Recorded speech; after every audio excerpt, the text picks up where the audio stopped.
मिलए तो नहीं आबू मजबूर भगलै मिलए नहीं आबू मजबूर भगलै शादी कऽ गेलै ससुरा जहन दूर भगलै शादी कऽ गेलै ससुरा जहन दूर भगलै मिलए नहीं आबू मजबूर भगलै मिलए नहीं आबू मजबूर भगलै शादी कऽ गेलै ससुरा जहन दूर भगलै शादी कऽ गेलै ससुरा जहन दूर भगलै शादी कऽ गेलै ससुरा जहन दूर भगलै।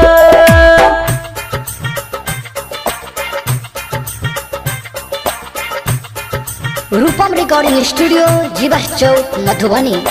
डीजे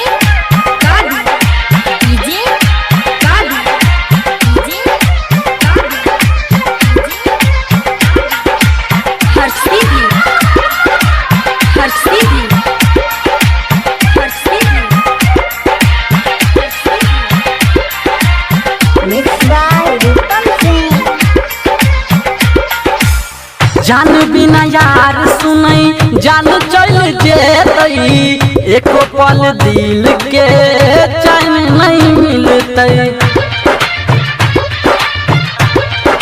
हाँ जान बिना यार सुनई जान चल जेतई एको पल दिल के चैन नहीं मिलतई। भक जुदा कहने हमको ना जीवई याद में ओकरा दिल हमर कनतई। हमारा प्यार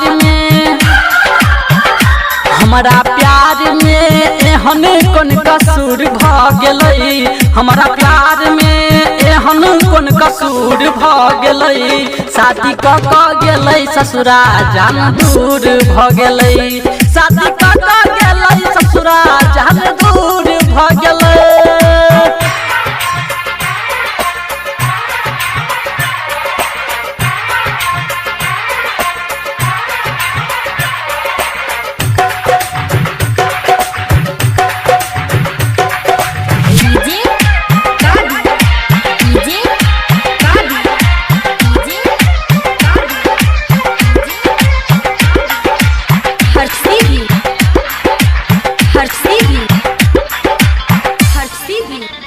रूपम रिकॉर्डिंग स्टूडियो जीवा चौक मधुबनी।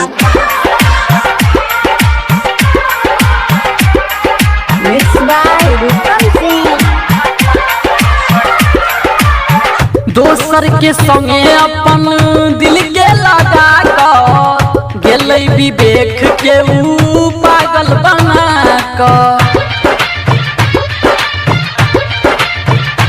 हाँ दोसर के संगे अपन दिल के लगा कर गेलै विवेक के ऊ पागल बना कर। दिन रात मरै रूपम आइयो ओकरा प्यार में किया गेलै हमारा जान कना कर।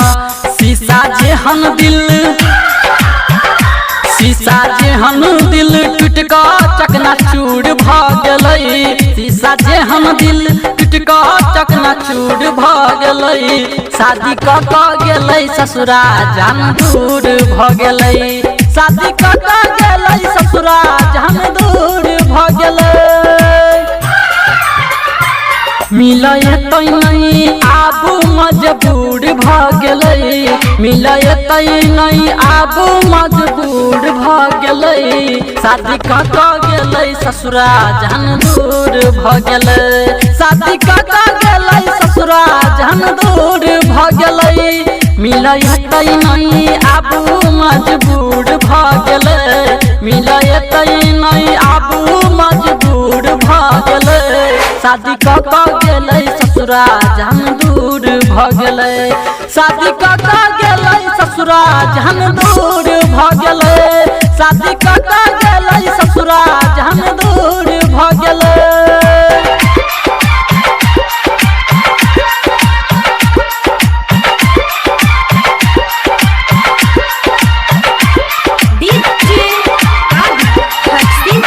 रिकॉर्डिंग स्टूडियो जीवा चौक मधुबनी। Mobile number 911096।